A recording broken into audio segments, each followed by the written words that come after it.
నిన్నగాక మొన్న ఆయన అంటాడు అసలు కొంతమంది ఇళ్ళకెళ్ళి వచ్చే మురికి నీరు చెరువులకు పోతుంటే దాన్ని నేను అడ్డుకోకపోతే నేను ముఖ్యమంత్రి ఎట్లయితా, నేను నా డ్యూటీ చేయకపోతే ఎట్లా? ఈరోజు ముఖ్యమంత్రి గారి ఇంట్లోంచి జూబ్లీ హిల్స్లోంచి వచ్చే మురికి నీరు ఏడబోతుంది ఆయనకి ఎరికేనా?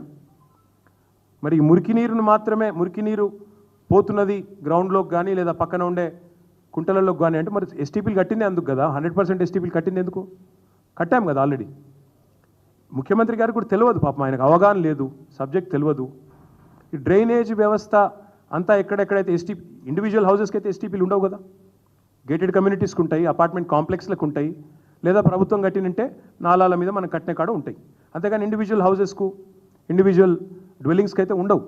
కానీ పాపం ఆయనకు తెలియక ఆయన ఎన్నెందో మాట్లాడుతూ ఉన్నాడు. దానికి ఇదే ఆహా ఓహో ఈయన కొత్తగా గొప్ప విషయాలు చెప్తున్నాడని మీడియా దానికి మరి అనవసర ప్రచారం కూడా కల్పిస్తూ ఉంది. నా విజ్ఞప్తి మీతో కూడా, అట్లా ఎస్టీపీ లేదు కాబట్టి ఇల్లు కూడా కొడతా అంటే హైదరాబాద్లో నాకు తెలిసి ఒక ఇల్లు కూడా మిగలేదు.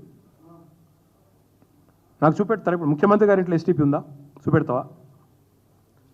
నిన్న మా హరీష్ రావు గారు ఒక ఆరోపణ చేసినారు, కొడంగల్లో ముఖ్యమంత్రి ఇల్లు కుంటలో ఉన్నది అని. మరి ఇల్లు కూడా కొడతావా? రెడ్డి కుంట సర్వే నెంబర్ 1138. మీ బ్రదర్ తిరుపతి రెడ్డి FTL ఉన్నాడు, కూలగొడతావా? మెమో ఉంది క్లియర్గా, ఏమని 500 మీటర్ల లోపు ఉస్మాన్ సాగర్ కానీ హిమాయత్ సాగర్ కానీ 500 మీటర్ల లోపు నిర్మాణాలు ఉండొద్దు అని. ఇలా మీ మంత్రులు మీ ఎమ్మెల్యేలు ఉన్నారు అందులో, కూలగొడతావా?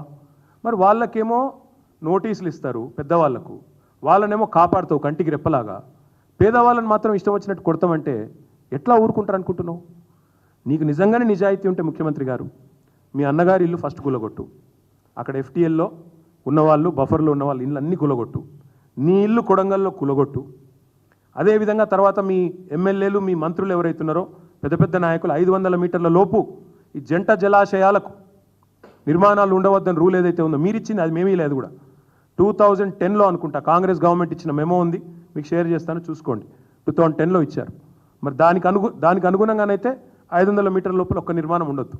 మీ ఎమ్మెల్యేలు మీ మంత్రులే ఉన్నారు, మీ రెవెన్యూ మినిస్టర్ ఇల్లు ఉంది, వాళ్ళ తమ్ముడిది ఉంది, మీ ఎమ్మెల్యే వివేక్ది ఉంది, మీ KVP రామచంద్రరావుది ఉంది, ఇంకా చాలామంది ఉన్నారు. ఇక మధు యాష్కి గౌడ్ గారిది ఉంది, ఒకరిగా చాలామంది ఉన్నారు.